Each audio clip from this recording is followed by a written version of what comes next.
இன்றைய டான் தொலைக்காட்சியினுடைய பட்டிமன்ற நிகழ்வுக்கு வருகை தந்திருக்கின்ற பேச்சாளர் பெருமக்களே, இந்த நிகழ்வை சிறப்பாக தயாரித்து உலகெல்லாம் வாழுகின்ற தமிழ் மக்களிடத்தில் கொண்டு சேர்க்கின்ற அரிய பணியை செய்கின்ற தயாரிப்பாளர் ஜெகன் மற்றும் ஒளிப்பதிவாளர்களே, இந்த நிகழ்வை வாரந்தோறும் கண்டுகளித்து கொண்டிருக்கின்ற நேயப்பெருமக்களே, உங்கள் அத்தனை பேருக்கும் எமது நெஞ்சார்ந்த வணக்கத்தை தெரிவித்திருக்கின்றோம். வாரந்தோறும் ஒவ்வொரு தலைப்புகளோடு நீங்கள் இந்த பட்டிமன்ற நிகழ்வை பார்த்திருக்கிறீர்கள். களங்கள் புதிதாக இருந்தாலும் பேசப்படுகின்ற விடயங்கள் எங்களுடைய சமூக அசவியக்கத்துக்கு ஒரு உந்து சக்தியாக அமைந்திருக்கிறது. இன்றைக்கு எங்களுடைய பேசு பொருளாக அமைந்திருப்பது கல்வி புலத்தை சார்ந்தவர்களுடைய பிரச்சனைகளை இந்த இடத்தில் பேசுவதற்கு பேச்சாளர்கள் வருகை தந்திருக்கிறார்கள்.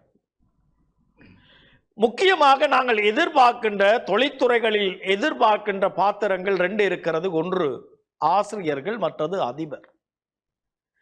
ஆசிரியர்களும் அதிபர்களும் இந்த சமூகத்துக்கு அதிகம் செய்ய வேண்டும் என்று இந்த சமூகம் எதிர்பார்த்து நிற்கிறது. ஆக இந்த எதிர்பார்ப்புகள் அதிகமாக இருக்கின்ற போது அதற்கான அங்கீகாரமும் மரியாதையும் கிடைக்கின்றதா என்ற ஒரு கேள்வி இன்றைய சூழலில் இருக்கிறது. ஆகவே இந்த இடத்தில் ஆசிரியர்களும் அதிபர்களும் பல்வேறு தரப்பில் பல்வேறு சவால்களை, பிரச்சனைகளை எதிர்நோக்குகிறார்கள். அவர்கள் எத்தகைய சவால்கள், பிரச்சனைகளை எதிர்நோக்குகிறார்கள் என்று அலசுவதனூடாக அவர்களை பற்றிய புரிதல் எங்களுடைய சமூகத்துக்கு கொண்டு போய் சேர்க்கப்படும் என்று நாங்கள் நம்புகிறோம். அந்த அடிப்படையில் தான் இன்றைய நிலையில் மிகவும் பரிதாபத்துக்குரியவர்கள் ஆசிரியர்களா அதிபர்களா என்று பேசுவதற்கு இங்கே பேச்சாளர்கள் வருகை தந்திருக்கிறார்கள். பரிதாபம் என்பது அவர்களுடைய எதிர்நோக்குகின்ற சவால்களையும் பிரச்சனைகளையும் முன்னிலைப்படுத்துவதாக இருக்கிறது. ஆசிரியர்கள் பல்வேறு விதமான சவால்களை எதிர்நோக்குகிறார்கள். ஆகவே அவர்களுடைய தொழில் விருப்பின் அடிப்படையில் தொழில் விருப்பின்மை ஏற்படுவதனால் வினைத்திறனான கற்பித்தலோ அல்லது ஏனைய செயற்பாடுகளுக்கோ அது தடையாக இருந்து விடுகின்றனவா? இந்த ஆசிரியர்களுக்கு பொறுப்பாக இருக்கின்ற ஒரு வாண்மை நிலையில் முன்னிலை வகிக்கின்ற அதிபர்கள் என்ன சவால்களை எதிர்நோக்குகிறார்கள்? ஒப்பீட்டளவில் யார் இன்றைய நிலையில் பரிதாபத்துக்குரியவர்கள் என்று பேச இருக்கிறார்கள்? எனது வலது வகை பக்கத்திலே ஆசிரியர்கள் இருக்கிறார்கள். ஆசிரியர்களை பேசுவதற்காக இங்கே தலைவராக இருப்பவர் ஆசிரிய வாண்மை விருத்தி நிலையத்தினுடைய முகாமையாளராக இருப்பவர், ஆசிரியராக இருந்து இப்பொழுது ஆசிரியர்களுக்கு பயிற்சி கொடுக்கின்ற கல்வியாளராக தரம் உயர்ந்திருக்கிறார். சென்ற பட்டிமன்றத்திலே ஒரு ஆசிரியராக இங்கே பேசி இந்த பட்டிமன்றத்திலே ஒரு ஆசிரிய கல்வியலாளராக தரம் உயர்ந்து முருங்கன் ஆசிரிய வாண்மை விருத்தி நிலையத்தினுடைய முகாமையாளர்களாக கல்வியலாளராக பல ஆசிரியர்களை வழிப்படுத்திக் கொண்டிருக்கின்ற மதிப்பார்ந்த பரமநாதன் விஜிந்தன் அவர்கள் இன்றைய நிலையில் ஆசிரியர்களே மிகவும் பரிதாபத்துக்குரியவர்கள் என்று பேசுவதற்காக அன்போடு அழைத்து நிற்கின்றேன். வாருங்கள். உலகெல்லாம் பறந்து வாழுகின்ற டான் தொலைக்காட்சி நேயர்களே, இன்றைய பட்டிமன்றத்திற்கு நடுநிலைமை வைக்க வந்திருக்கும் மடைவர்களே, பேச்சாளர் பெருந்தகைகளே, இந்த உலகத்திற்கு என்னை ஈண்டெடுத்த என் பெற்றோர்களே, உங்கள் எல்லோரையும் வணங்கி பட்டிமன்றத்திற்குள் வருகின்றேன். இன்றும் உங்களோடு நல்லதொரு தலைப்போடு சந்திப்பதில் பெருமகிழ்ச்சி அடைகின்றோம். இன்றைய நிலையில் சமூகத்திலே பரிதாபத்துக்குரியவர்கள் ஆசிரியர்களா அதிபர்களா என்கின்ற அந்த விவாத பொருளிலே ஆசிரியர்கள்தான் மிகவும் பரிதாபத்துக்குரியவர்கள் என்கின்ற வகையிலே எங்களுடைய அணி சார்பாக பேச விளைகின்றோம். நடுவர் அவர்களே, நான் உங்களை முதலில் ஒரு கேள்வி கேட்கிறேன். கேளுங்கள். ஒரு மனிதனுக்கு எத்தனை கரங்கள் இருக்கிறது? நான் அறிந்து 2 கரங்கள் தான் இருக்கிறது. ஆமையா, எல்லாரும் அப்படித்தான் சொல்லுகிறோம். ஆனால் ஆசிரியர் என்கின்ற பாத்திரத்தை இந்த சமூகத்திலே ஏற்பவர் பல ஆயிரக்கணக்கான கரங்களை ஏற்று சுமையை தன்னுடைய தோளிலே சுமந்து பரிதாபத்துக்குரியவராக வாழ்ந்து வருகிறார் என்பதுதான் உண்மை. உண்மையில் இன்று எங்களுடைய இலங்கை திருநாட்டிலே ஆசிரியராக பணிபுரிபவர் தான் பாடசாலையிலே கற்பிக்க விளைகின்ற பொழுது முதல் நாளிலே இருந்து தயார்படுத்தல் செய்ய வேண்டும். அப்படி தயார்படுத்தல் செய்து பாடசாலைக்கு ஓடோடி போய் கற்பிக்கின்ற பொழுது அங்கே ஒரு வகுப்பிலே 35க்கும் மேற்பட்ட மாணவர்கள் இருப்பார்கள். அவர்களை பராமரிக்க வேண்டும், அவர்களுக்கு கற்பிக்க வேண்டும். இது மட்டுமல்ல, அவர்கள் கற்பிக்கின்ற பொழுது அதிபர் உள்ளிட்ட மேலதிகாரிகளுடைய அழுத்தங்கள் தாங்க முடியாமல் மன உளைச்சலோடு இன்று ஆசிரியர்கள் இருக்கிறார்கள். நீங்கள் அண்மையிலே கூட அறிந்திருப்பீர்கள், ஒரு ஆசிரியர் மன உளைச்சல் தாங்கிக் கொள்ள முடியாமல் தன்னையே மாய்த்து கொண்ட வரலாறுகள் கூட எங்களுடைய சமூகத்திலே இருக்கிறது. அது மட்டுமல்ல, இன்று இந்த ஆசிரியர்களுக்கு கொடுக்கின்ற ஊதியத்தை பாருங்கள், மிகவும் பரிதாபத்துக்குரியதாக இருக்கிறது. நாட்டிலே இருக்கின்ற பொருளாதார நிலை உச்சத்தை தொட்டிருக்கிறது. அவர்களுக்கு இடமாற்றம் என்கின்ற போர்வையிலே அல்லது சேவையின் தேவை கருதி என்கின்ற போர்வையிலே பல மைல்களுக்கு அப்பாலே இடமாற்றங்களை வழங்கி சேவை நிலையங்களை கொடுக்கின்ற பொழுது அவர்கள் பல மன உளைச்சல்களோடு இந்த குடும்ப சுமைகளோடு பல தூரம் பயணம் செய்து அந்த உளைச்சலோடு அந்த இடங்களிலே போய் பணிபுரிகின்ற பொழுது எவ்வளவு பரிதாபத்துக்குரியவர்கள் நடுவர்களே. ஆனால் விஜிந்தன் அவர்களே, தேவை கருதிய இடமாற்றம் தேவைதானே? பல்வேறு சூழலிலும் ஆசிரியர் இல்லாத போது அந்த தேவை அவசியமாகத்தானே இருக்கிறது. ஆமணவர்களே, நீங்கள் சொல்வதை நான் ஏற்கின்றேன். தேவை என்பது சேவை தேவையுள்ள இடத்துக்கு செல்லத்தான் வேண்டும். ஆனால் அவர்களுடைய நிலையிலிருந்து சற்று சிந்திக்க வேண்டும். சில வேளைகளில் ஏற்கனவே பல தூரங்களிலே பணிபுரிந்தவர்கள் மீண்டும் சேவையின் தேவை கருதி இடமாற்றம் பெரிய நீண்ட தூரங்களுக்கு வழங்குகின்ற பொழுது அவர்கள் பரிதாபத்துக்குரியவர்கள் தானே. சரி, ஆமாம். இது மட்டுமல்லாமல் இன்று இருக்கின்ற மாணவர் சமூகத்தினுடைய அல்லது மாணவர்களுடைய நிலையை நீங்கள் சற்று சிந்தித்து பார்க்க வேண்டும். எங்களுடைய நாட்டிலே இன்று இருக்கின்ற சட்டம் ஆசிரியர்களுக்கு சார்பானதாக அல்லது மாணவர்களுக்கு சார்பானதாக என்று நாங்கள் இங்கே விவாதிக்கவில்லை. ஆனால் ஆசிரியர்களுக்கு எப்படி சொல்லப்படுகின்றது என்று சொன்னால், மாணவனுடைய உள்ளம் நோகாத வகையிலே பேசக்கூடாது, மாணவனுடைய உடல் நோவும் வகையிலே அடிக்கக்கூடாது. நான் உளவியல் ரீதியாக நான் ஏற்றுக்கொள்கிறேன். ஆனால் ஒரு மாணவனை வழிப்படுத்துகின்ற பொழுது சில வேளைகளில் ஆசிரியர் தன்னுடைய முகத்தினாலோ அல்லது வார்த்தையினாலோ கடிந்து மனம் நோகாத வகையிலே கடிந்து கற்பிக்கின்ற பொழுதுதான் ஒரு சிறந்த மாணவனை உருவாக்கி கொள்ள முடியும்.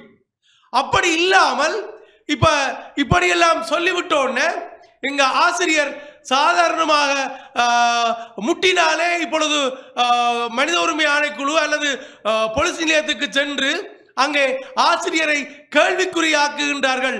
இது பரிதாபத்துக்குரிய விடயம் இல்லையா நடுவர்களே? உண்மைதான். ஆமாம். அது மட்டுமல்லாமல் இன்று பாடசாலைகளில் நடைபெறுகின்ற நிகழ்வுகளை பார்த்தீர்கள் என்று சொன்னால், அங்கே தலைகளை வளர்த்து தாடி வளர்த்து கையிலே பல்வேறு சொல்ல முடியாத விடயங்கள் எல்லாம் கொண்டு பாடசாலைக்கு செல்கின்ற பொழுது அந்த மாணவனை எவ்வாறு மனம் நோவாமல் அல்லது அந்த மாணவனை எவ்வாறு வழிப்படுத்த முடியும் என்கின்ற ஒரு பெரிய கேள்வியோடு மிகுந்த பரிதாபத்துக்குரியவராக இந்த ஆசிரியர்கள் இன்று இருக்கின்றார்கள். இது பரிதாபத்துக்குரிய விடயம் தானே நடுவர்களே? இது மட்டுமல்ல, இன்று சமூகத்தில் இருக்கின்ற ஆசிரியர், அண்மையிலே நான் ஒரு நீண்ட நாள் சந்தித்த 2 நண்பர்கள் கதைத்துக் கொண்ட விடயத்தை பார்த்து கொண்டிருந்தேன். அப்பொழுது அவர்கள் கேட்கிறார்கள், உன்னுடைய பிள்ளைகள் இப்பொழுது என்ன செய்கிறார்கள் என்று சொல்லி. அப்ப அந்த மற்ற நபர் சொல்லுகிறார், அவர் ஏல் படித்தவள், ஆனால் வேலை ஒன்றும் கிடைக்கல. மூத்த மகள் கேம்பஸ் முடித்தவள், இன்னும் வேலை ஒன்றும் கிடைக்கல என்று. இவ அடுத்தவா கேட்கிறா, ஏன் ஒரு ஆசிரியர் தொழிலாவது கிடைச்சுதா என்று கேட்கிறா. அந்த கேள்வி என்ன என்று சொன்னால், ஆசிரியர் தொழிலாவது கிடைத்ததா என்று சொன்னால் இந்த சமூகத்தில் இருக்கின்ற மிகவும் கடைநிலையில் இருக்கின்ற தொழிலாக சமூகம் கருதி கொள்கிறது. அப்படி ஆசிரியராக இருந்தால் கூட அங்கே சமூகத்திலே ஒரு சிறந்த கௌரவம் இல்லாத ஒரு பரிதாபத்துக்குரிய நிலையாகத்தான் இன்று ஆசிரியர்கள் இருக்கின்றார்கள். எனவேதான் இந்த சமூகத்திலே இருக்கின்ற 2 முக்கியமான பாத்திரங்கள் அதிபர் ஆசிரியர்கள் என்ற வகையிலே அங்கே பணிபுரிகின்ற பொழுது மிகவும் பரிதாபத்துக்குரியவர்கள் யார் என்று பார்த்தால் ஆசிரியர்களே என்று கூறி வாய்ப்புக்கு நன்றி கூறி விடைபெறுகிறேன். நன்றி, வணக்கம். நன்றி விஜேந்தன் அவர்கள். சிறப்பாக ஆசிரியர்களுடைய பரிதாப நிலையை சொல்லியிருந்தார். இப்பொழுது ஆசிரியர்களுக்கெல்லாம் இரட்டை சுமை இருக்கிறது. ஒன்று குடும்ப சுமை, அடுத்தது வேலை சுமை. இந்த சுமைகளுக்குள்ளால் அவர்கள் வேலை செய்து ஆக வேண்டும், சமூகத்தினுடைய எதிர்பார்ப்பை நிறைவு செய்ய வேண்டும். இடமாற்றத்தின் பெயரால் ஒரு சிலரே மிகவும் பாதிப்புக்குள்ளாகின்ற போது சிலர் தப்பித்துக் கொள்ளுகின்ற நிலைமையும் இருக்கிறது. ஆகவே இந்த நிலையில் பல அழுத்தத்துக்கு மத்தியில் ஆசிரியர்கள் கடமை புரிகிறார்கள் என்பதை அழுத்தமாக விஜேந்தன் அவர்கள் குறிப்பிட்டிருந்தார். இப்பொழுது அதிபர் பதிலளிப்பதற்கான நேரம் வந்திருக்கிறது. இன்றைய நிலையிலே ஆசிரியர்களை காட்டிலும் அதிபர்களே அதிக பரிதாபத்துக்குரியவர்களாக இருக்கிறார்கள். ஏனென்றால் இந்த சமூகத்தினுடைய அத்தனை கேள்விகளுக்கும் முன்னுக்கு நின்று பதில் அளிப்பவர்கள் அதிபர்கள். அதிபர்களை தாண்டித்தான் ஆசிரியருக்குள்ளே நுழைய முடியும். ஆக முதல் அணியில் முதல் காப்பரனாக அதிபர் இருக்கிறார். அவர்தான் பல்வேறு அழுத்தங்களுக்கு உரியவர்களாக இருக்கிறார்கள் என்று பேசுவதற்காக முழங்காவில் ஆரம்ப பாடசாலையினுடைய மதிப்பார்ந்த அதிபர் பாலசுப்ரமணியம் சதீஷ் அவர்கள் பொருத்தமாக அந்த தலைப்புக்கு பொருத்தமாக இருப்பவர். ஆகவே அவரை அதிபர்கள்தான் இன்றைய நிலையில் பரிதாபத்துக்குரியவர்கள் என்று பேசுவதற்கு அன்போடு அழைத்து நிற்கின்றேன். பாருங்கள். சங்கத்தின் கதிரொளி காப்பியத்தில் வேரூன்றி இந்த உலகெல்லாம் பரந்திருக்கின்ற தமிழையும் அவையும் வணங்கி, எந்தரப்புவாதிகளே எதிர்த்தரப்புவாதிகளே நடுவர் அவர்களே, இன்றைய தலைப்பிலே நாங்கள் பரிதாபத்துக்குரியவர்கள், இன்றைய நடைமுறையிலே பரிதாபத்துக்குரியவர்கள் அதிபர்களா ஆசிரியர்களா என்ற தலைப்பிலே விவாதித்துக் கொண்டிருக்கிறோம். இந்த இருவரையும் நாங்கள் ஒப்பிட்டு பார்க்கின்ற போது நடுவர் அவர்களே, 24 மணத்தியாலமும் இயங்கு நிலையில் இருக்கின்ற ஒரு பதவி நிலை உத்தியோகத்தராக அதிபர் விளங்குகிறார். சராசரியாக 6 மணத்தியாலங்கள் இயங்குகின்ற ஒரு உத்தியோகத்தராக ஆசிரியர் விளங்குகிறார். அப்ப 24 மணத்தியாலத்தினுள் அந்த 6 மணத்தியாலம் அடங்கி விடுகிறது. அப்போ ஒரு நாளின் முழுமையான ஒரு நாளையும் பதவி நிலையிலே இருந்து கொண்டு இயங்குகின்றவர்களுக்குத்தான் அழுத்தம் அதிகமாக இருக்கும் என்பது என்னுடைய வாதம். இப்ப உதாரணத்தை பார்த்தால் நடுவர்களே, நாங்கள் இந்த எழுகதிர் பட்டிமன்றத்தை குழுவை ஆரம்பிக்கின்ற போது எல்லோரும் ஆசிரியர்களாக இணைந்துதான் இந்த பட்டிமன்றத்தை ஆரம்பித்தோம். அப்பொழுதெல்லாம் ஒரு வாரத்திலே 2 நிகழ்வுகள், 2 பட்டிமன்றங்களை ஒழுங்கு செய்வோம். பருத்தித்துறையில் இருந்து தம்பாட்டி வரை எல்லா கிராமங்களுக்கும் சென்று பேசுவோம் ஆசிரியர்களாக இருந்த போது. அந்த குழுவிலே ஒரு 3 அதிபர்களாக சேவையிலே நுழைந்தார்கள். இன்று மாதத்திற்கு ஒரு முறை அல்லது 2 மாதத்துக்கு ஒரு முறை ஒரு நிகழ்வை ஒழுங்குபடுத்துவது எங்களுக்கு மிக கடினமாக இருக்கிறது. காரணம், எங்களுடைய பணிச்சுமை அதிகரித்திருக்கிறது. இப்பொழுது பாருங்கள், ஒப்பீட்டளவிலே நான் 2 உதாரணத்தை சொல்லலாம். என்னுடைய குடும்பத்திலே என்னுடைய மனைவியை எடுத்து பார்த்தால், அவள் அழகாக உடை உடுத்துவாள், எப்போதும் அழகாக உடை உடுத்துவாள். பணிக்கு தேவை என்று தனக்கு விடுப்பு தேவை என்றால் விடுப்பெடுத்துக் கொள்ளுவாள். அதே போல அந்த தொழில் முடிந்ததும் அதை பற்றிய சிந்தனை அவளுக்கு இருக்காது. அவள் ஒரு ஆசிரியராக இருக்கிறாள். ஆனால் என்னுடைய பணியை பொறுத்தவரையிலே விடுமுறை காலங்களில் கூட பாடசாலை நிகழ்வுகளோடு சம்பந்தப்பட்ட உரையாடல்களோடு பின்னி பிணைந்து இருக்கிறது. அழுத்தம் அதிகமாக இருக்கிறது என்றால் இந்த அதிபர்களுக்கான அழுத்தங்கள் அதிகரித்திருக்கின்றது. நானும் இந்த துறையிலே நான் 12 ஆண்டுகள் ஒரு வெளி மாவட்டத்திலே ஆசிரியராக இருந்து இப்போது அதிபர் சேவைக்குள் நுழைந்திருக்கிறேன். ஆகவே எனக்கு 2ஐயும் சீர்தூக்கி பார்த்து எதிலே அழுத்தம் இருக்கின்றது என்பதை சரியாக சொல்ல முடிகிறது. நான் ஆசிரியராக இருக்கும் போது இந்த அழகான கருப்பு முடி இருந்தது நடுவர்களே, இப்போ அழகாத்தான் இருக்கிறது. இப்பொழுது ஆங்காங்கே நரைத்து விட்டது நடுவர்களே, முடி கொட்டி கொண்டிருக்கிறது. வாழ்க்கை வழுக்கையாக போய்கொண்டிருக்கிறது. அது நிறத்தை பூசிக்கொள்ளலாம். ஆரம்பத்தில் பாருங்கள், நான் இந்த மீசை தாடி ஒன்றும் வைப்பதில்லை. நான் பாடசாலைக்கு நுழைகின்ற போது என்னுடைய மாணவர்கள் சொன்னார்கள், சார் நீங்கள் சின்னப்படியன் மாதிரி இருக்கிறீர்கள். இப்பொழுது அவர்களை நான் கட்டுப்படுத்த வேண்டும் அல்லது பயமுறுத்த வேண்டும் என்பதற்காக ஒரு தாடி முரட்டு. வைக்க வேண்டிய ஒரு ஒரு முரட்டு கட்டாயம் சிங்கம் என்ற ஒரு தோட்டத்தை காட்டணும். காட்ட வேண்டிய தேவை இருக்கிறது நடுவர்களே. ஆனால் இதை பார்த்து நண்பர்களுக்கு இந்த தாடிக்குள் எந்த லேடி இருக்கிறார்கள் என்று சந்தேகப்படலாம். ஆனால் உண்மையான காரணம் அந்த பாடசாலையினுடைய வளர்ச்சியை, அந்த மாணவர்களை கட்டுப்படுத்த வேண்டும் என்பதற்காக ஒரு பொய்க்கோலம் போட்டுக்கொள்கிறோம். அதே போல அந்த ஒரு அண்மையிலே ஒரு கதை வாசித்தேன் நடுவர்களே. ஒரு காலையிலே தாய் சென்று மகனை எழுப்புகிறார். மகனே, நேரமாகிவிட்டது, பாடசாலைக்கு செல்ல வேண்டும், எழுந்திரு மகனே என்று. அப்பொழுது மகன் சொல்றான், அம்மா, எனக்கு பாடசாலை செல்வதற்கே பயமாக இருக்கிறது அம்மா, நான் இன்று பாடசாலை போகவில்லை. மாணவர்கள் எல்லாம் என்னை பார்த்து பயப்படுகிறார்கள் அம்மா, என்னோடு சேர்கிறார்கள் இல்லை. ஆசிரியர்கள் என்னை கண்டு விலகி செல்கிறார்கள், என்னை அரவணைக்கிறார்கள் இல்லை. ஆகவே என்னால் அந்த பாடசாலைக்கு செல்ல முடியாது இருக்கிறது அம்மா, நான் பாடசாலைக்கு போகவில்லை. இப்பொழுது தாய் சொல்கிறாள், மகனே, நீ மாணவனாக இருந்தால் பாடசாலை செல்லாமல் விடலாம், நீ அந்த பாடசாலையினுடைய அதிபர். ஆகவே நீ கட்டாயம் பாடசாலைக்கு சென்று அந்த பாடசாலை நிர்வாகத்தை நடத்த வேண்டும் மகனே என்று ஒரு உரையாடலை வாசித்தேன். அப்பொழுது பாருங்கள், இந்த அதிபர்களுடைய அழுத்தம் என்பது இன்றைய சூழ்நிலையிலே அதிகரித்து கொண்டு போகிறது. ஆசிரியர்கள் 1:30 மணியோடு அவர்களுடைய கடமை முடிந்து அழகாக வீட்டிற்கு செல்கிறார்கள், குடும்பத்தோடு சந்தோஷமாக இருக்கிறார்கள். ஆனால் அதிபர்களுடைய பணி என்பது எந்த நேரத்திலும், அதாவது எங்களுக்கு மேல் உள்ளவர்களுடைய தகவல்களுக்கு நாங்கள் பதில் சொல்ல வேண்டிய நேரம் இருக்கிறது நடுவர்களே. இதே பாருங்க, நான் ஆசிரியர்களாக இருக்கும் போது நடுவர்களே, இந்த கனவு வரும், அழகான கனவுகள் வரும். நண்பர்களோடு சுற்றுலா போவது போல, நண்பிகளோடு கதைத்து மகிழ்வது போக எல்லாம் கனவு வரும். இப்பொழுதெல்லாம் என்ன கனவு வருகிறது என்றால், கோட்டக்கல்வி பணிப்பாளர் ஒரு அறிக்கையை கேட்பது போலவும், வலயக்கல்வி பணிப்பாளர் திடீரென பாடசாலைக்கு நுழைவது போலவும், மாகாண அதிகாரிகள் எல்லாம் என்னை சுற்றி இருப்பது போலவும் கனவு வருகிறவர்களே. பயங்கரமான கனவுதான். அந்த கனவிலிருந்து மீள முடியாமல் இருக்கிறது.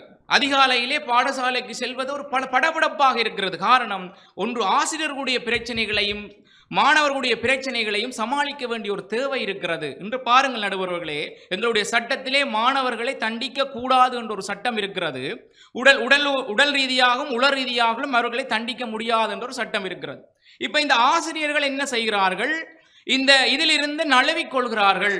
எப்படி என்றால், இப்ப ஒரு மாணவனை தண்டித்தாலோ அல்லது கண்டித்தாலோ தனக்கு பிரச்சனை வரும் என்பதால் எல்லா விடயங்களையும் அதிபர் மேல் போட்டு விடுகிறார்கள். இப்ப என்னுடைய பாடசாலையிலே ஒரு 290 மாணவர்கள் இருந்தால் சராசரியாக ஒரு நாளைக்கு என்னுடைய 100 மாணவர் என்னுடைய அலுவலகத்துக்கு வருவார்கள். காரணம், கொப்பி கொண்டு வரவில்லை என்றாலும், அல்லது விடுமுறையில் நின்று வந்தாலும், அல்லது ஏதாவது ஒரு குழப்படி செய்து ஒரு தண்டனை அனுபவிக்க வேண்டிய நிலைமையில் வந்தாலும் அதிபர் அலுவலகத்துக்குத்தான் வருகிறார்கள். அதே போல ஒரு நேர்மையாக நிமிர்ந்து நிற்கின்ற போதெல்லாம் 2 விடயங்களை வைத்துக் கொண்டு இந்த அதிபர்களுக்கு அடித்து விடுவார்கள். ஒன்று ஃபினான்ஸ் என்று சொல்லுவார்கள், இன்னொன்று ஃபீமேல். 2 எஃப்களை வைத்துக் கொண்டு அடிப்பார்கள்.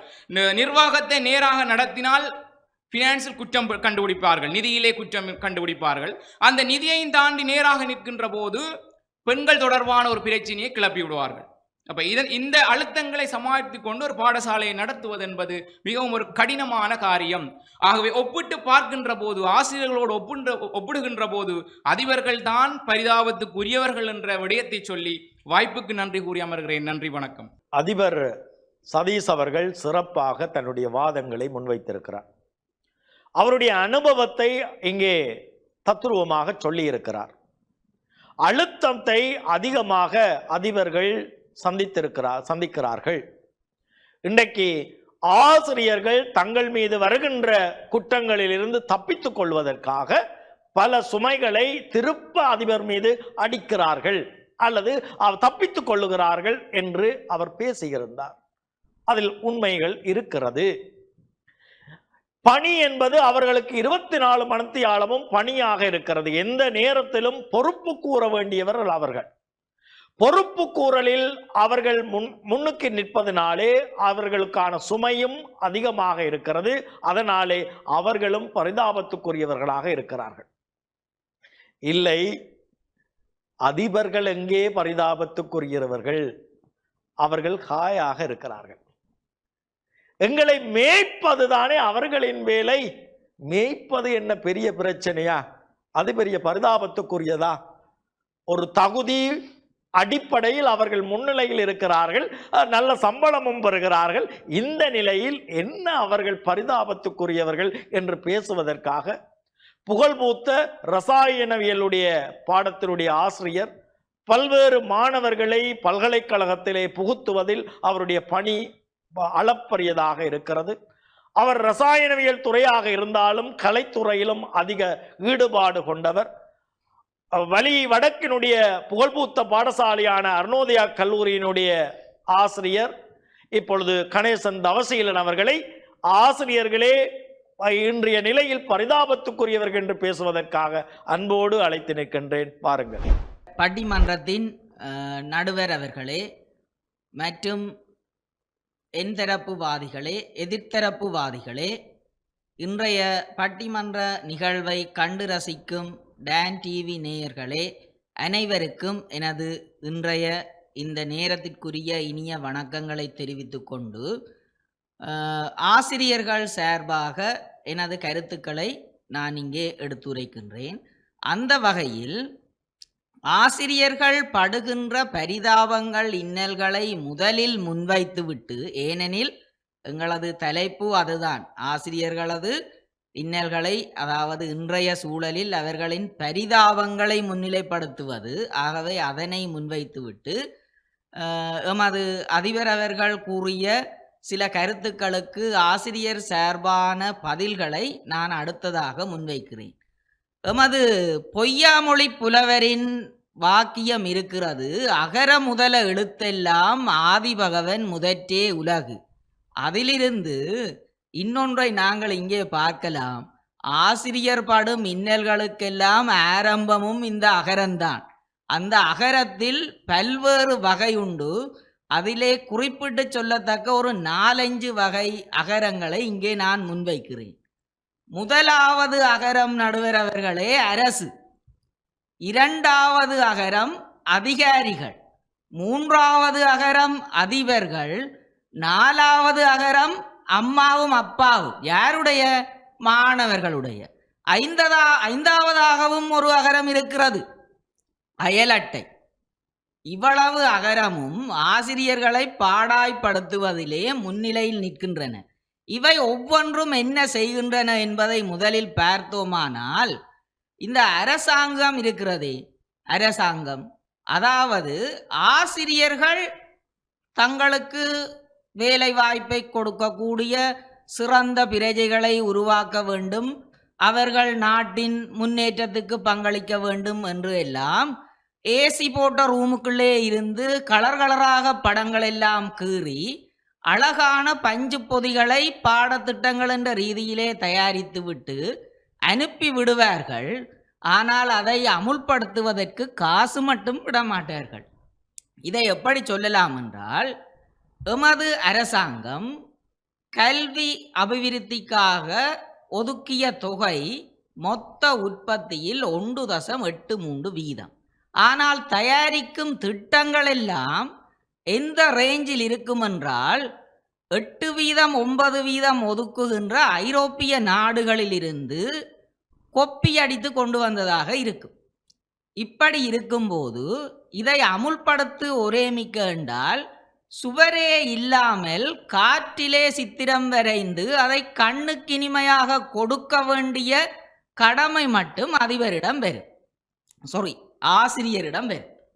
அந்த வகையிலே முதலாவது அகரம் ஒரு பெரிய சுமையை தயாரித்து அதை ஆசிரியர்களுக்கு அனுப்ப சொல்லி எங்கே கொடுக்கும்? அதிகாரிகளிடம் கொடுக்கும். அதாவது கல்வி அமைச்சுக்கு அடுத்த நிலைகளில் இருக்கிற அதிகாரிகளிடம் கொடுக்கும். அவர்கள் என்ன செய்வார்கள்? இந்த பஞ்சு பொது இப்படியே போனால் இவை ஈஸியாக தூக்குவினம், இன்னும் கொஞ்சம் சேர்த்து கொடுத்தா பிள்ளைகளுக்கு நல்லமென்று சொல்லிக்கொண்டு அந்த பஞ்சு பொதிக்குள்ள கொஞ்சம் மிரக்கட்டைகளை வச்சு விடுவினம், கொஞ்சம் வெயிட் கூடும். அது அப்படியே வந்து அடுத்த கட்டத்தில் வரைக்க அவைகள் பஞ்சும் மிரக்கட்டையும் தானே கிடக்கு, இன்னும் கொஞ்சம் சுமைகளை தூக்கி பழகினாத்தான் மாணவர்களுக்கு வலிமையை வழங்குவினம் என்று கொஞ்சம் இரும்பு குண்டுகளையும் வைப்பினம். அதிபர் வேலை இரும்பு குண்டு வைக்கிறார். சரி சரி, அதிபர் என்ன வைக்கிறாருன்னு கடைசியா சொல்றோம் பாருங்க.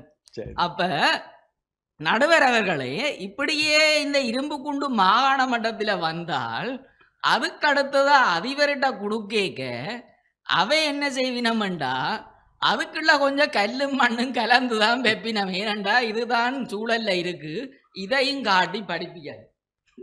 அப்ப அதிபர் என்ன செய்வார்? அவர் அப்படியே தலையில தூக்கி வச்சு கொண்டா இருக்க போற, இந்தா தம்பி பிடிக்கண்டோ ஒவ்வொரு ஆசிரியர்கிட்டையும் தூக்கி தலையில வச்சு விடுவார். வைக்கேக்க இன்னும் ஒன்றையும் சேர்த்து வைப்பார். பள்ளிக்கூடத்துல மிச்ச சொச்சமா கிடக்கிற இரும்பு சாமானையும் தூக்கி வைப்பேன். ஏனண்டா முகாமைத்துவத்தை பழகு, இது எல்லாத்தையும் என்னண்டு வீணாக்காம பாவிக்கிறன்னு பிள்ளைக்கு சொல்லிக்கூடாது. அப்ப கடைசியாக ஒட்டுமொத்த சுமையும் எங்கே வருகிறது? ஆசிரியர்களுடன் தலையில் வருகிறது. இது 2வது ஆணை. 3வது ஆணாவும் ஒன்று இருக்கு, அதுதான் மாணவர்களின் அப்பாவும் அம்மாவும். அவை என்ன செய்வினம்? தாங்கள் வீட்டில் தங்கட பிள்ளைகளை கட்டுப்படுத்தவும் மாட்டினோம், ஆனா பேரை மட்டும் சொல்லிடுவாங்க, லோகோ பேரண்ட்ஸ் ஆசிரியர் தான், அவை கவனிக்கட்டு பள்ளிக்கூடத்தில் அனுப்பிடுவீங்க. நீங்களே கட்டுப்படுத்த முடியாத உங்களோட பிள்ளைகளை ஆசிரியர் என்னண்ட ஐயா கட்டுப்படுத்துவார்? அதுக்குள்ள இப்ப எங்கட சட்ட திட்டங்கள் எப்படி வருது? ஆசிரியர் கையை நீங்கள் கட்டி போட்டு விதம் விதமாக திட்டங்களை தயாரித்து கொண்டே கொடுத்தால் என்னண்டு பாடசாலையையும் சரி மாணவர்களையும் சரி அவர் விருத்தி செய்வார். இதே வேளையில அதிபர்களுக்கு வார சுமைகள் எல்லாம் எங்க இருந்து வருகுது?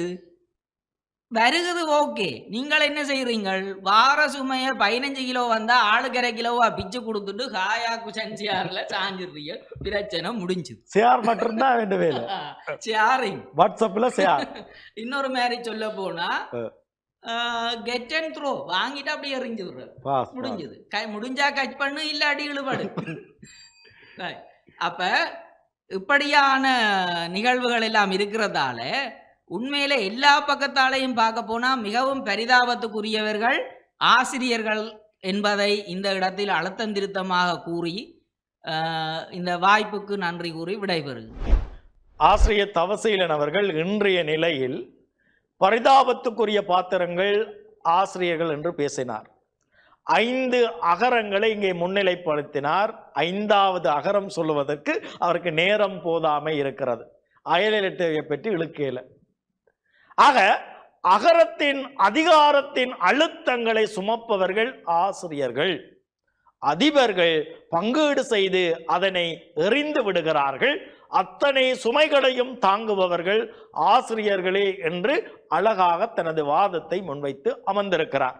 இப்பொழுது அதிபரோடு அணுக்கமாக இருப்பவர், தன்னுடைய வேலைகளுக்கு சரி அல்லது மாணவர்களுடைய முன்னேற்றத்துக்காக அதிபரோடு அணுக்கமாக இருக்கின்ற நாடகத்துறையிலும் அரங்கியல் துறையிலும் விற்பனராக இருக்கக்கூடிய ஆசிரியர் கணேசன் சந்திரன் அவர்களை இப்பொழுது அதிபர்களே பரிதாபத்துக்குரியவர்கள் என்று பேசுவதற்கு அன்போடு அழைத்து நிற்கின்றேன். எல்லாம் வல்ல எம்பெருமானுடைய திருப்பாதார விந்தங்களை வணங்கி கொண்டு, உண்மையிலே ஆசிரியர்கள் படுகின்ற சுமைகளை அழகாக என் எதிர்த்தரப்புவாதிகள் கூறியிருந்தார்கள். அதிபர் என்பது பாடசாலையில் மட்டுமல்ல, ஒரு நாட்டில் அதிபர் இருக்கிறார், ஒரு நிறுவனத்தில் அதிபர் இருக்கிறார், பாடசாலையில் அதிபர் இருக்கிறார். நடுவர் அவர்களே, ஒரு நாடு வளர்ச்சி கண்டால் பாராட்டுக்குரியவர் அதிபர், வீழ்ச்சி கண்டால் அதிபர். நிறுவனத்தில் வளர்ச்சி கண்டால் பாராட்டுக்குரியவர் அதிபர், வீழ்ச்சி கண்டால் அவர் அதிபருக்கு தமிழ் ஊழியர்கள். இந்த டான் டிவியில் ஒழுங்கமைப்பு செய்து வேலை செய்து கொண்டிருக்கிற இந்த ஊழியர் சில பிழை விட்டால் அங்கே வர எதிர்ப்புகள் எல்லாம் மார்க்கு போகணும், இந்த நிறுவனத்தினுடைய அதிபரைத்தான் சார். சந்திரன் ஆசிரியருக்கு வேறு உவமை கிடைக்கவில்லை, சரி பேசுங்கள். ஆனால் இவர்கள் சொன்னார்கள், இந்த மனச்சுமைகளோடும் உளைச்சலோடும் மன உளைச்சலோடும் அந்த பாடசாலைகளிலே ஆசிரியர்கள் வேலை செய்கின்றார்கள் என்று சொல்லி சொன்னால், அந்த மனநிலை பாதிக்கப்பட்ட இவர்களை கொண்டு அந்த நிறுவனத்தை உயர்த்துகின்ற அதிபருடைய நிலை எவ்வளவு பரிதாபத்துக்குரியது என்பதை நீங்கள் புரிந்து கொள்ள வேண்டும். உண்மையிலே ஊழியர்கள் சிறப்பாக வேலை செய்தார்கள் என்று சொன்னால் அதிபர்கள் ஆரோக்கியமானவர்களாக இருப்பார்கள், கிளினிக்கு போக தேவையில்லை. ஆனால் ஆசிரியர்களுடைய வேலை கற்பிப்பது 1 அல்லது 2 இணைப்பான செயற்பாடு என்ற ஒரு கணக்கில் நாங்கள் எண்ணிக்கையில் சொல்லலாம். ஆனால் அதிபருடைய செயற்பாடுகளை பாடசாலைகளிலே அவதானிக்கின்ற பொழுது ஒரு பௌதீக வளம், இனப்பாடத்துறை, ஒரு மன்றங்கள், அதுக்கு மேலாக நிதி நிர்வாகம் என்று சொல்லப்படுகின்ற செயற்பாடுகள், இப்படி நிரம்ப செயற்பாடுகளை தனக்குள்ளே தாங்கி செயற்படுகின்ற ஒரு பொறுப்பில் இருக்கிறவர் தான் அதிபர். இன்றைக்கு ஒரு பாடசாலை வீழ்ச்சி அடைகின்றது என்று சொல்லி சொன்னால் ஒரு ஆசிரியரின் பெயரை குறிப்பிட்டு எந்த ஒரு நபரும் பேசுவது. ஆனால் அந்த வீழ்ச்சி ஏற்படுமாக இருந்தால் அது போய் அதிபரை தாக்கி அதிபரை இன்றைக்கு முகநூல் வழியாக எவ்வளவோ வழியாக கேவலப்படுத்துகின்ற சமூகம் ஒன்று இருக்குது. ஆகவே இந்த ஆசிரியரை விட ஒருபடி மேலாக இந்த பாதிப்புக்குள்ளாக போகிறவர் யார் என்று சொல்லி சொன்னால் அதிபர்களாகத்தான் இருப்பார்கள். உண்மையிலே ஒரு நிறுவனத்துக்குள்ள வேலை செய்கின்ற பொழுது அதிபருடைய சுமை ஏராளமானதாக இருக்கும். நாங்கள் என்னன்னு சொன்னால் தனித்தனியாக எங்கட பிரச்சனைகளை யோசிக்கிறோம். ஆசிரியர்கள் ஒவ்வொரு தரம் தங்கள பிரச்சனைகளை யோசிக்கிறோம். ஆனால் ஒட்டுமொத்த ஒரு சமூகத்தினுடைய சகல பிரச்சனைகளையும் யோசித்து அந்த நிறுவனத்தை வளப்படுத்தக்கூடிய, அந்த நிறுவனத்தை நல்ல நிலைக்கு கொண்டுவரக்கூடிய சகல வழிகளிலும் செயற்படுகின்ற பொழுது பல எதிர்ப்புகளையும் சவால்களையும் சந்திக்கின்ற அதிபர் பரிதாபத்துக்குரிய. இன்றைக்கு நிரம்ப கட்டமைப்புகள் இருக்கின்றது. ஒரு பாடசாலையை பொறுத்தவரையில் நிரம்ப கட்டமைப்புகள் இருக்கின்றது. ஒவ்வொருத்தரும் ஒவ்வொரு கேள்வியோடு வருகின்றார். முதலாவது, பாடசாலைக்குள்ளே அதிபரை திண்டாட வைக்கிறது பழைய மாணவர் சங்கம். அது பல பிரிவுகளாக செயற்படுகிறது. ஒன்று அதிபருக்கு சார்பாக செயற்படுகிறது, ஒன்று அதிபருக்கு எதிராக செயற்படுகின்றது. நாடு கடந்த பழைய மாணவர் சங்கங்கள் இருக்கின்றன, தாய் சங்கம் இருக்கு, பல பல கேள்விகள் வேலைகளை செயற்படுத்த முடியாமல் துன்புறுத்தலுக்கு உள்ளாக்கின்றது. அந்த சங்கங்கள் பாடசாலைகளிலே அந்த பெறுபேறுகள் குறைவடைகின்ற பொழுது, வளர்ச்சி காணாமல் இருக்கின்ற பொழுது அந்த சங்கங்கள் எந்த ஒரு ஆசிரியரையும் பெயர் குறிப்பிட்டு அவர்களை குற்றம் சுமத்துவது இல்லை, அதிபரையே குற்றம் சுமத்துகிறார்கள். எல்லா பாடங்களையும் அதிபர் கற்பிப்பதாக அவர்கள் எண்ணுகிறார்கள். ஏன் பாடசாலை வளர்ச்சி அடையவில்லை என்ற கேள்விக்கு பழைய மாணவர்களுக்கு பதில் சொல்லியே பரிதாபத்துக்குரியவர்களாக அதிபர்கள் இன்றைக்கு பல பாடசாலைகளிலே விட்டுட்டு ஓடணும் போல இருக்கின்ற ஒரு நிலையிலே இருக்கின்றார்கள்.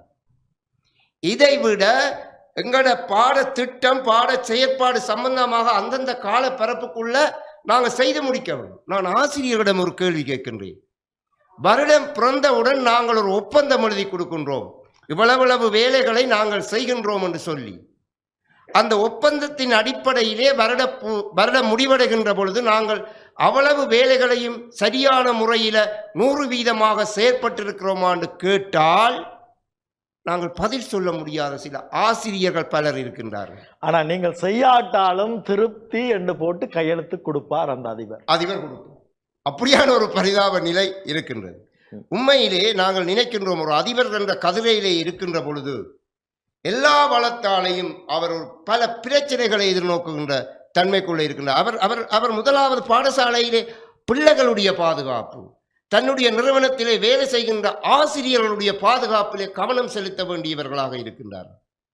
இன்றைக்கு நிரம்ப பிரச்சனைகள் பாடசாலைகள் மத்தியிலே ஏற்பட்டு கொண்டிருக்கின்றன. கல்வியை கற்பிப்பதா, போதையை தடுப்பதா, வருகின்ற நோய்களை தடுப்பதா, இதுக்கு என்ன செய்ய வேண்டும் என்று சொல்லி அவர் பல யோசனையோடு இருக்கின்றார். நிறுவனம் என்று சொல்லி சொன்னால் அதில் வேலை செய்கின்ற ஊழியர்கள் எல்லா செயற்பாடுகளையும் செய்து அதை வெற்றியளிக்க நாங்கள் உறுதுணையாக இருக்க வேண்டும். ஆனால் மற்ற நிறுவனங்களில் பார்த்தால் நாங்கள் ஊழியர்கள் வேலை தொழில் என்ற ரீதியில் போகலாம். ஆனால் ஆசிரியர் என்று சொல்லப்படுகின்ற சொல்லுக்குரிய மிகச்சிறந்த பதமே சேவை. ஆனால் சேவை மனப்பாங்கன்றதை விலத்தி நாங்கள் இன்றைக்கு ஒரு தொழில் மனப்பாங்கன்ற ரீதியில் கற்பிக்கின்ற ஆசிரியர்களை வச்சுக்கொண்டு என்னத்துக்கு எடுத்தாலும் கேள்வி கேட்கின்ற ஒரு சமூகம், ஒரு பெற்றோர் சமூகத்தை வச்சுக்கொண்டு இந்த நிலையிலே அந்த நிறுவனத்தை உயர்த்தி வெற்றி காண வேண்டும் என்று நினைக்கின்ற அதிபர்களுடைய நிலை இந்த ஆசிரியர்களை விட 1 மடங்கு மேலாக பரிதாபத்துக்குரியதாக காணப்படுகிறது நடுவர் அவர்களை என்பதை கூறி இந்த வாய்ப்புக்கு சந்தர்ப்பம் அளித்தமைக்கு நன்றி கூறி விடைபெறுகின்றேன். இப்பொழுது ஆசிரியர் சந்திரன் அவர்கள் அதிபர்களுடைய பரிதாப நிலையை சொன்னார். இன்றைக்கு கேள்விகள் பல கோணங்களில் அதிபர்களை நோக்கித்தான் வருகிறது. ஒரு பாடசாலையினுடைய வீழ்ச்சிக்கும் அதனுடைய எழுச்சிக்கும் பொறுப்பாக யார் இருக்கிறார்கள் என்றால் அதிபர்கள் இருக்கின்றார்கள். இன்னைக்கு பழைய மாணவர் சங்கம் ஆரம்பங்களிலே பாடசாலைகளிலே ஒரு தாய் சங்கம் என்று அந்தந்த சூழலில் பழைய மாணவர் சங்கங்கள் இருந்தன. இன்றைக்கு புலம்பெயர் தேசங்களில் எல்லாம் பழைய மாணவர் சங்கங்கள் இருக்கின்றன. ஆக அந்த சங்கங்களுக்கு இடையில் ஒரு அதிகார போட்டி இருக்கிறது. என்னவென்றால், இந்த பாடசாலையில் யாருடைய அதிகாரம் கூடுதலாக இருக்க வேண்டும் என்பது. அந்த அடிப்படையில் கேள்விகளை கேட்பதுவே தங்களுடைய மேலான வேலை என்று கருதி நெடுவலுமே அதிபருக்கு கரைச்சல் கொடுக்கின்ற சங்கமும் சங்க உறுப்பினர்களும் இருக்கத்தான் செய்கிறார்கள். அதன் அடிப்படையில் அதிபர் தன்னுடைய வேலையை செய்ய முடியாது இருக்கின்ற நிலைமை இருக்கிறது என்பதை சந்திரன் அவர்கள் அழகாக சொல்லியிருக்கிறார். இந்த பட்டிமன்ற அவை ஆசிரியர்களையும் அதிபர்களையும் கல்வியலாளர்களையும் கொண்டிருப்பது மட்டுமல்ல, இங்கே மருத்துவ உலகிலிருந்தும் சட்ட உலகிலிருந்தும் வருகை தந்திருக்கிறார்கள். ஆக இது ஒரு கல்விக்கான ஒரு சிறந்த அவையாக எனக்கு தென்படுகிறது. அந்த அடிப்படையிலே ஒரு ஆசிரிய குடும்பத்திலே வருகை தந்து அவர்களுடைய பிரச்சனைகளை அறிந்து கொண்டு இன்றைக்கு யாழ்ப்பாண பல்கலைக்கழகத்தினுடைய மருத்துவ பீடத்தின் 2ஆம் ஆண்டு மாணவனாக கற்றுக்கொண்டிருக்கின்ற எங்களுடைய எழுகதிர் பேச்சாளர் ஸ்ரீகரன் விஷ்ணுயன் அவர்களை ஆசிரியர்களே பரிதாபத்துக்குரியவர்கள் என்று பேசுவதற்காக அன்போடு அழைத்து நிற்கின்றேன். வாருங்கள். வீழ்வது நானாயிருப்பினும் வாழ்வது தமிழாயிருக்கட்டும் என்று கூறி இந்த பட்டிமன்றத்தின் நடுவர் அவர்களுக்கும் என் தரப்பு வாதினருக்கும் எதிர்த்தரப்பு வாதினருக்கும் இந்நேர வந்தனங்களை தெரிவித்துக் கொள்கின்றேன்.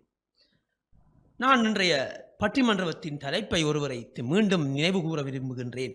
இன்றைய நிலையில் பரிதாபத்திற்குரியவர்கள் அதிபர்களா ஆசிரியர்களா? நான் இங்கு ஆசிரியர்கள் தான் பரிதாபத்திற்குரியவர்கள் என்று பேச வந்துள்ளேன். முன்பு பேசிய 4 பேச்சாளர்களும் தங்களுடைய தொழில்துறை வில்லுநர்களாக இருக்கின்றார்கள். அவர்களுடைய பேச்சு மிகவும் தொழில்துறை சார்ந்ததாக அமைந்தது. மிகவும் நாங்கள் கூறுவோம் ப்ரொஃபஷனலாக இருந்தது. ஆனால் நான் அந்த துறைக்கு புதிதானவன் இல்லை, அந்த துறை தொடர்பாக எந்த அறிவும் இல்லாதவன். ஆனால் நான் ஆசிரியர்கள் தொடர்பில் கதைப்பதற்கு ஒரு உரிமை உள்ளவன். ஏனென்றால் கிட்டத்தட்ட 3 தலைமுறைகளாக எனது குடும்பம் ஆசிரியர்களாக கடமையாற்றி வருகிறது. ஆகவே அவர்களுடைய அனுபவத்தின் மூலம் நான் இந்த பேச்சை கொண்டு செல்லலாம் என விரும்புகின்றேன். நடுவர்களே, முக்கியமாக நாங்கள் இங்கு 2 தலைப்புகளினூடாக நான் இந்த தலைப்புகளினூடாக மட்டும் விளங்கப்படுத்த விரும்புகின்றேன். முதலாவது நாகரிக வளர்ச்சி, மற்றது தொழில்நுட்ப வளர்ச்சி. இந்த கட்டுண்டுகளாக இருக்கின்ற மாணவர் சமுதாயத்தை நாளைய தூண்களாக செதுக்கும் சிற்பிகள் தான் எமது ஆசிரியர்கள். நல்ல ஒரு உதாரணம் ஐயா, நான் இந்த நவீன சாதனங்கள் கல்வியல் துறையில் வருகை, அது மிகவும் பாராட்டத்தக்கது, அதை நான் எதிர்க்கவில்லை. ஆனால் சில உதாரணங்கள் மூலம் விளக்கலாம் என விரும்புகின்றேன். இந்த அதிநவீன சாதனங்களின் வருகை ஆசிரியர்களை எந்த அளவிற்கு மன அழுத்தத்திற்கு உள்ளாக்குகின்றது என்பதற்கு சிறந்த உதாரணம் எனது வீட்டில் என் தாயார் கிட்டத்தட்ட 52-53 வயதுகள் மதிக்கத்தக்கவர். இந்த அதிநவீன சாதனங்கள் மூலமான கற்பித்தல் முறையில் சிறிது தடுமாறி வருகின்றார். அதை பழகுவதில், அதன் மூலம் சிறந்த முறையில் மாணவர்களுக்கு கல்வி கற்பிப்பதில் அவர்களுக்கு சிறிது சிரமம் இருக்கின்றது. அடுத்ததாக முக்கியமான ஒரு விடயத்தை நான் சொல்ல விரும்புகின்றேன். இந்த சமூகத்தில் ஏற்படும் மாற்றம் ஐயா, நீண்ட காலங்களில் ஐயா, நாங்கள் கல்வி கற்கும் காலங்களில் இருந்த ஆசிரியர்கள், அதே ஆசிரியர்களால் இப்போதும் கல்வி கற்கிறார்கள். ஆனால் கல்வியல் முறையில் பெரிய மாற்றம் ஏற்பட்டுள்ளது. காரணம், இன்று ஆசிரியர்கள் அடிக்க முடியாது, பேச முடியாது. அப்படித்தான் அடித்தாலும் மீண்டும் ஆசிரியர்கள் தாக்கப்படுகிறார்கள் மாணவர்களால். இது சமூகத்தில் நடைபெற்று வருகின்ற விடயம். நிறைய சான்றுகள் இருக்கின்றது. இங்கு நாம் என்ன கூற வேண்டும் என்றால், இதற்கு மாணவர்களின் மனித உரிமைகள் பேணப்பட வேண்டும் என்ற போர்வையில் ஆசிரியர்களின் அடிப்படை உரிமைகள் மீறப்படுகின்றது. இதுதான் ஐயா உண்மை. அடுத்தது வேலை சுமை தொடர்பாக நாங்கள் கதைக்க தொடங்குவோமானால், கணிப்பீடு, மதிப்பீடு, வினாத்தாள் திருத்தம், இதைவிட மேலதிகமாக மிகவும் சிரமத்துக்குள்ளாக்குவது இந்த நோட்ஸ் ஆஃப் லெசன்ஸ் எழுதுவது. நான் எழுதவில்லை ஐயா, எனது சில அனுபவங்களின் மூலம் நான் கூறிக்கொள்கின்றேன். சரி, இதற்கு விட மேலதிகமாக நாம் இந்த ஆசிரியர்கள், எமது எதிர்த்தலைப்பு தலைவர் அவர்கள், அதிபர் அவர்கள் கூறியிருந்தார், 6 மணித்தியாலத்தில் 6 மணித்தியாலம் முடிவடைந்த பின்னர் ஆசிரியர்களுடைய வேலை பாடசாலையிலிருந்து முடிவடைகின்றது, அவர்கள் தம் குடும்ப வாழ்க்கைக்குள் நுழைகிறார்கள் என்று கூறியிருந்தார். உண்மையில் அதை நான் முழுவதுமாக மறுக்கின்ற ஒரு விடயம். ஏனென்றால் இந்த சமூகத்தில் ஆசிரியர்கள் தொடர்ந்தும் ஒரு ஸ்பைகளாக செயற்பட்டு வருகிறார்கள். என்னென்றால் ஒரு மாணவன் இங்கு நிற்கின்றான், பாடசாலைக்கு வெளியில் அவனுடைய நட்பு வட்டம் எப்படி இருக்கிறது, அவனுடைய நடவடிக்கை எப்படி இருக்கின்றது, அவர்களுடைய அந்த பாவனை அல்லது ஒரு தவறான பழக்கங்களுக்கு மாணவன் உள்ளாகின்றானா என்பது முக்கியமாக ஆசிரியர்களால் கண்காணிக்கப்படுகின்றது என்பதுதான் முக்கியம். இதைவிட வயது கோளாறுகளை சமாளிப்பதிலும் ஆசிரியர்கள் பெரும் திண்டாட்டத்திற்கு உள்ளாகின்றார்கள். இது உண்மை. அடுத்ததாக நாம் மிகவும் முக்கியமாக கூற வேண்டிய ஒரு விஷயம், இந்த ஆசிரியர்கள் கல்வியற் சமுதாயத்தில் ஒரு மிகப்பெரிய மாற்றத்தை ஏற்படுத்துகின்றார்கள். இங்கு ஆசிரியர்கள் ஏற்படுத்திய மாற்றத்தினால் நன்மை பெறப்போவது அந்த கல்வியற் சமுதாயத்தில் இருக்கும் அனைவரும். உதாரணமாக பாடசாலையாக எடுத்துக்கொண்டால் சரி, நமது அதிபர்களாக எடுத்துக்கொண்டால் சரி, மாணவர்களாக எடுத்துக்கொண்டால் சரி, நாம் கல்வி கற்ற ஆசிரியர்கள் தொடர்ந்தும் ஆசிரியர்களாக இருக்கின்றார்கள். ஆனால் நாம் மேன்மேலும் சென்று கொண்டிருக்கின்றோம். இங்கு மாணவர்களுடைய நன்னடைவு பாடசாலைக்கும் அதிபர்களுக்கு நற்பெயரை வழங்கி கொடுக்கின்றது. ஆனால் இந்த ஆசிரியரால் தான் இந்த பாடசாலை நல்லாக வந்தது என்று கூறுவதில்லை. அதுதான் உண்மை. சிறிது காலம் எனது காப்போத்தா உயர்தர பரீட்சை முடிவடைந்த பின்னர் ஒரு தற்காலிகமாக ஆசிரியராக சேவையாற்றி வந்தேன். இங்கு நாம் இருக்கும்போது எமது ஆசிரியர்கள் எங்களுடன் பேசிய பேச்சுவார்த்தைகளோ இல்லை, அவர்கள் எங்களுடன் காட்டிய அந்த அந்யோன்யமான பேச்சு முறையோ இன்று உள்ள மாணவ சமுதாயத்துடன் நாம் பேச முடியாது. முற்றிலும் வேறுபட்ட ஒரு மாணவ சமுதாயம் இருக்கின்றது. இந்த மாணவர் சமுதாயத்தினால் ஏற்படுத்துகின்ற அழுத்தங்களினால் ஆசிரியர்கள் மென்மேலும் பரிதாபத்திற்குரிய நிலைக்கு கொண்டு செல்லப்படுகின்றார்கள் என்பதுதான் உண்மை. அதைவிட முக்கியமாக எமது எதிர்த்தரப்பு வாதியினர் கூடிய ஒரு விடயத்திற்கு நாம் ஒரு சிறிய வெட்டு ஒன்று சொல்லிவிட்டு செல்கின்றேன். இங்கு ஆசிரியர்களுக்கு அதிபர்களுக்கு பொறுப்பு வழங்கப்படுகிறது. உண்மையில் பொறுப்பான ஒரு அதிகாரிகள் தான் அதிபர்கள். இந்த பொறுப்பு துறப்பின் மூலம் அதிபர்கள் ஆசிரியர்களுக்கு அந்த பொறுப்பை திணிக்கிறார்கள் என்பதுதான் உண்மை. இந்த உண்மையை கூறிக்கொண்டு சந்தர்ப்பத்திற்கு நன்றி கூறி விடைபெறுகிறேன். நன்றி, வணக்கம். மருத்துவ மாணவன் விஷ்ணுயன் அவர்கள் தன்னுடைய வீட்டின் அனுபவங்களின் அடிப்படையில் இங்கே வாதங்களை புரிந்திருக்கிறார். 6 மணித்தியாலத்துக்கு அப்பால் தனது அம்மா இரவிரவாக அந்த வினாத்தாள்களை திருத்துவதும் நாளைய தினம் படிப்பிப்பதற்காக படித்து கொண்டிருப்பதும் படிச்சு கொடுக்கிறது என்று சொல்லுவார்கள். அந்த ஆயத்த வேலைகளை செய்வதும் மாணவர்களோடு அவர்கள் அணுக்கமாக இருந்த சூழலிலும் இருந்து இப்பொழுது பல ஆசிரியர்கள் அந்நியப்பட்டிருக்கிறார்கள் என்கின்ற விதத்திலும் அவருடைய பேச்சு அமைந்திருந்தது. அதாவது இன்றைய சட்டத்தின் அடிப்படையில் ஒரு போலித்தனமான உறவு நிலை இருக்கிறது. ஆசிரியர்களுக்கும் மாணவர்களுக்கும் இடையிலான அந்த உறவில் விரிசல் வந்திருக்கிறது. ஏனென்றால் எங்களுடைய அதிகாரத்தின் அழுத்தங்களும் சட்டத்தின் அழுத்தங்களும் தனித்தனி துருவங்களாக ஆக்கிவிட்டிருக்கிறது என்று அவருடைய வாதம் அமைந்திருந்தது. இந்த நிலையில் மருத்துவத்துறையின் சிபார்சுக்கு அப்பால் இப்பொழுது சட்டத்துறையை சார்ந்தவர் ஒருவர் வருகை தர இருக்கிறார். அவர் கல்வி கற்கின்ற ஜூனியர் கல்லூரியின் காலத்தில் தமிழ் தின போட்டியில் தேசிய அளவில் பேச்சு போட்டியிலே 1ஆம் இடம் பெற்றவர், வாதங்களில் அதிக இடங்களிலே பரிசு பெற்றவர், துறை சார்ந்து இப்பொழுது யாழ்ப்பாண பல்கலைக்கழகத்தினுடைய சட்டத்துறையினுடைய 2ஆம் பிரிவு மாணவனாக இருக்கின்ற சந்திரகுமார் அமல அசாம் அவர்கள் இன்றைய நிலையில் பரிதாபத்துக்குரியவர்கள் அதிபர்களே என்று பேசுவதற்காக அன்போடு அழைத்து நிற்கின்றேன். வாருங்கள் அசாம் அவர்கள். என் குருவாகவும் பட்டிமன்றத்தின் திருவாகவும் வீட்டிருக்கின்ற நடுவர் அவர்களுக்கும் எந்தரப்பு பேச்சாளர்களுக்கும் எதிர்த்தரப்பு பேச்சாளர்களுக்கும் அடியேனின் அன்பார்ந்த வணக்கம். இன்றைய பட்டிமன்ற தலைப்பானது பாடசாலையிலே அதிகம் பரிதாபத்திற்குரியவர்கள் ஆசிரியர்களா அதிபர்களா என்ற விதத்திலே அதிபர்கள்தான் அதிகம் பரிதாபத்திற்குரியவர்கள், அதிபர்கள்தான் அதிகம் பரிதாபத்திற்குரியவர்கள் என்று பேசுவதற்காக நான் இங்கே வந்திருக்கின்றேன்.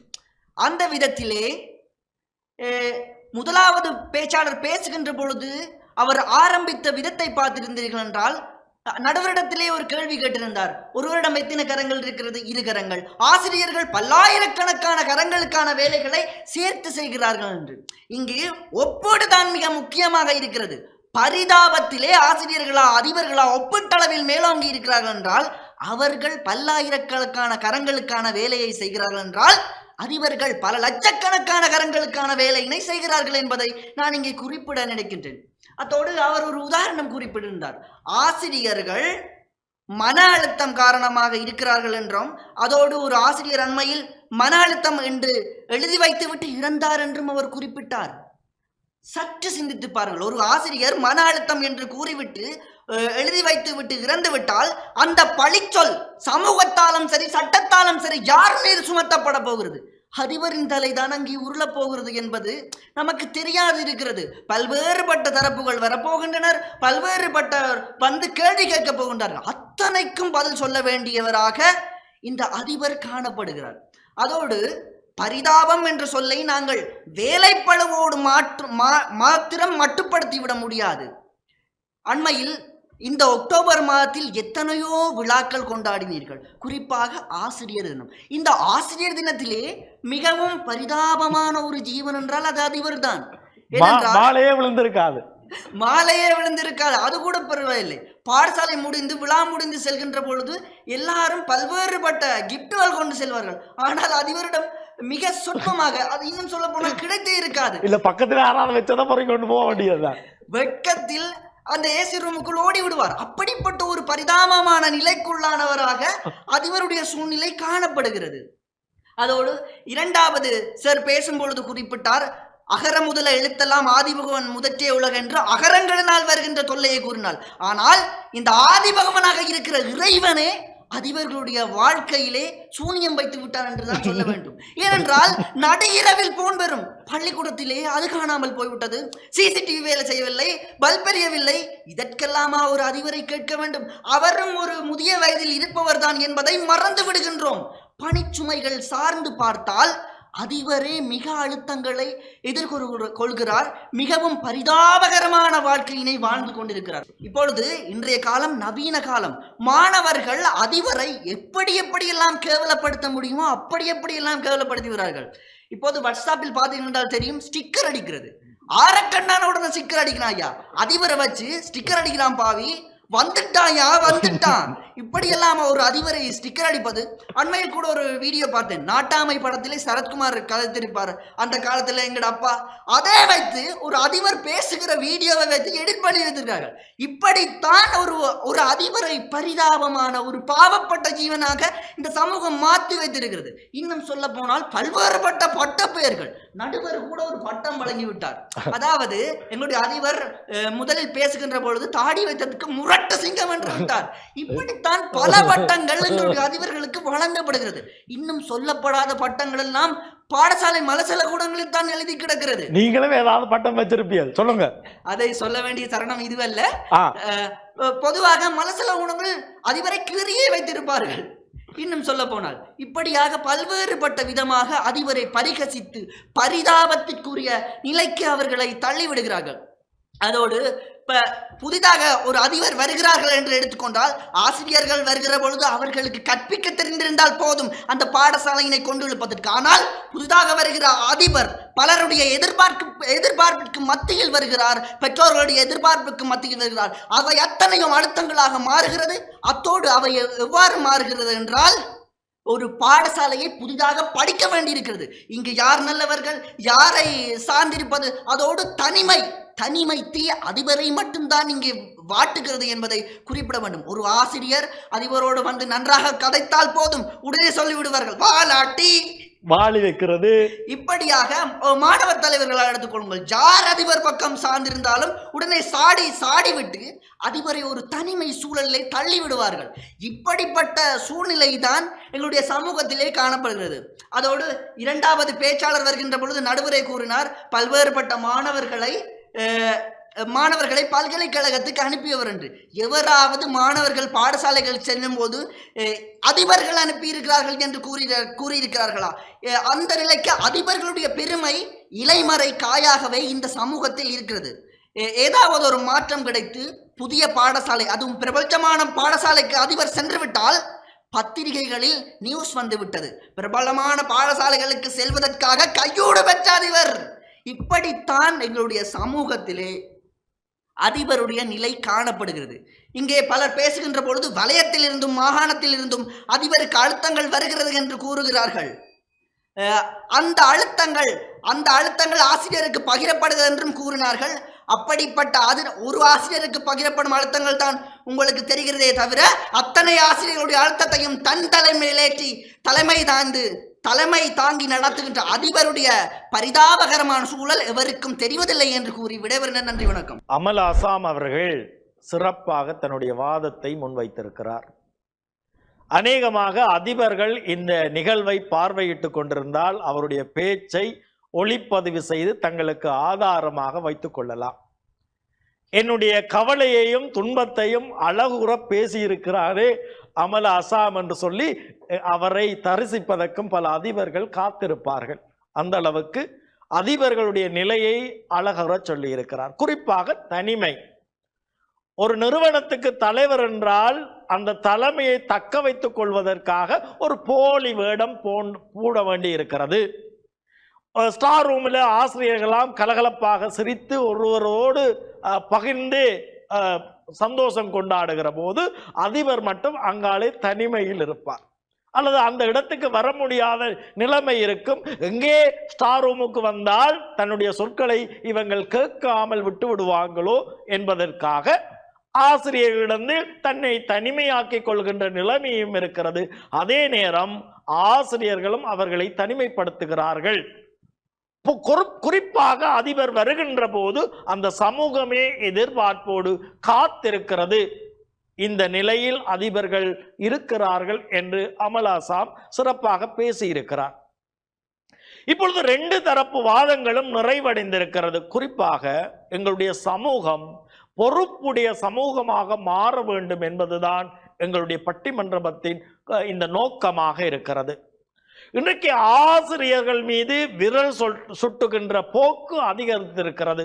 கிள்ளுக்கீரைகளாக ஆசிரியர்களையும் அதிபர்களையும் பலர் பயன்படுத்திக் கொள்ளுகிறார்கள். எதுக்கெடுத்தாலும் அந்த சொற்கள் பாவிக்கின்ற போது இந்த வார்த்தை சரியில்லை. தன்னுடைய பிள்ளைகளுக்கு முன்னாலே பெற்றோர்கள் பேசுவார்கள், இந்த வார்த்தை என்னடா உன்ற வார்த்தை படிப்பிச்சது.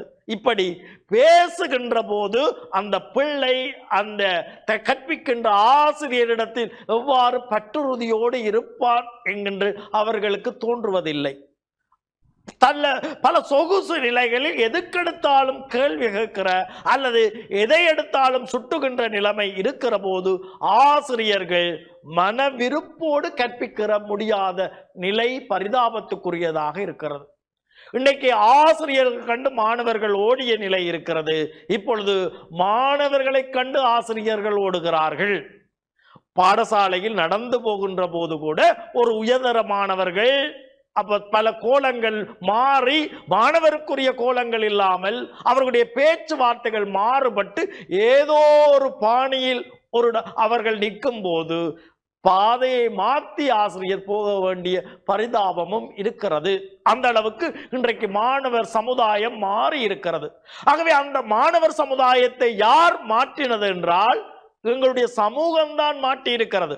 சமூகம் சுனாமி போல் அழுத்தங்களை மாணவ சமுதாயத்துக்கு கொடுக்கிற போது அதையெல்லாம் சீர்சை என்று ஆசிரியர்களை நாங்கள் வெறுமனவே கேள்வி எழுப்புகிறோம். ஆனால் ஆசிரியர்கள் அதனால் திக்குமுக்காடி இருக்கிறார்கள். இன்றைக்கு போதை வஸ்து கலாச்சாரத்திலிருந்து மாணவர்களை விடுபடுக்க முடியாமல் இருக்கிறது. ஏனென்றால் அவருடைய அப்பாறு ஏதாவது கேள்வி கேட்டால் அவர் வாழ முடியாது, வீட்டிலே தனிமையில் இருக்க முடியாது, நடமாட முடியாது. இவ்வாறு அச்சுறுத்தல்கள் இருப்பதாக நாட்டினுடைய ஜனாதிபதியே ஒரு உரையில் குறிப்பிட்டிருக்கிறார். இந்த நிலைமை ஆசிரியர்களுக்கு இருப்பதால் அவர்கள் பரிதாபத்துக்குரியவர்கள் தான். ஆனால் இந்த ஆசிரியர்களுக்கு பொறுப்பு கூறக்கூடியவர்கள் அந்த தலைமையில் இருப்பவர் யார் என்றால் அதிபர். ஒரு காலத்திலே அதிபர்களை வைத்து ஒரு பாடசாலை மட்டிடப்பட்டிருக்கிறது. புகழ்பூத்த அதிபர்கள் பல இலங்கையில் பல சூழல்களில் வாழ்ந்திருக்கிறார்கள். விரல் சுட்டி சொல்லுவார்கள், இந்த அதிபர் காலத்தில் நாங்கள் படித்தோம் என்று அதிபர்களை மையமாக கொண்டு அந்த சமூகம் அதை கணித்திருந்தது. ஆனால் இன்றைக்கு ஒரு அதிபரை மையமாக கொண்டு அந்த கணிப்பு மாறிவிட்டிருக்கிறது. ஏனென்றால் எல்லாருமே இந்த பாடசாலையை நடத்த தொடங்கி விட்டார்கள். கூகுளும் நடத்துகிறது, ஏஐயும் நடத்துகிறது, அதை விட புலம்பெயர்ந்தவர்களும் நடத்துகிறார்கள். ஆக பாடசாலையை நடத்துகின்ற போது பல சவால்கள் இருக்கிறது. இங்கே அதிபர் சதீஷ் அவர்கள் பேசுகின்ற போது 2 எஃப்ஐ பற்றி சொன்னார், பீமேலும் ஃபைனான்ஸை பற்றியும் சொன்னார். ஒரு பட்டம் கட்டுவோம் பாருங்கள், யாரோடு ஒரு தொடர்பை முடிச்சு விட்டால் அப்படித்தான் என்ற ஒரு சந்தேகத்தை கிளப்பி விடுகிறோம். கைக்குள் போன் இருந்தால் எதையும் செய்யலாம் என்று அதிபர் மீதான பழிகளை லேசாக போட்டு விடுகிறோம். ஆக அதே நேரம் ஆசிரியர்களும் எங்களுக்கு ஏன் வம்பு என்று தங்களுக்கு வருகிற அம்புகளை எல்லாம் தலையை தப்பி அதிபர் மீது பாய்ச்ச விடுகிறார்கள், எஸ்கேப் ஆகிறார்கள். இந்த சூழலில் அவர்கள் சும்மா இருக்கலாம் என்று ஆசிரியர் பலர் தங்களுடைய மனதில் புகுத்தி இருக்கிறார்கள். ஆக இந்த இடத்தில் பரிதாபத்துக்குரியவர்கள் இருதரப்பினராகவும் இருந்தாலும் இருதரப்பினரும் இந்த சமூகத்தின் பொறுப்புடையவர்கள். இன்றைய தொழில்நுட்ப சவால்களுக்கும் இன்றைய சமூகத்தினுடைய அத்தனை சவால்களையும் தகர்த்து எத்தகைய சட்டம் வந்தாலும் நான் என் மாணவன் பக்கம் நின்று அவனுடைய வளர்ச்சிக்காக அவனுடைய முன்னேற்றத்துக்காகத்தான் இருக்கிறேன் என்ற அந்த நம்பிக்கையை ஆசிரியர்களும் அதிபர்களும் விதைக்க வேண்டும். எந்த சூழலிலும் தங்களுடைய பணியை தளர்வாது செய்யக்கூடிய பக்குவத்தை ஆசிரியர்களும் அதிபர்களும் ஏற்படுத்த வேண்டும் என்ற நம்பிக்கையோடு உங்களுடைய பணியை நீங்கள் ஆற்ற வேண்டும். அதே நேரம் சமூகமும் பொறுப்புடன் அவர்களை வழிநடத்த வேண்டும் என்று கேட்டு, இந்த இடத்தில் யார் பரிதாபத்துக்குரியவர்கள், ஆசிரியர்களா அதிபர்களா என்று பார்க்கிற போது இறையே தவறுடையார் என்ற அடிப்படையில் முதன்மையாக இருக்கின்ற அதிபர்களே இன்றைய நிலையில் பரிதாபத்துக்குரியவர்கள் என்று தீர்ப்பு கூறி பார்த்திருந்த அவையோருக்கும் நேயப்பெருமக்களுக்கு நன்றி கூறி நிறைவு செய்கின்றோம். நன்றி, வணக்கம்.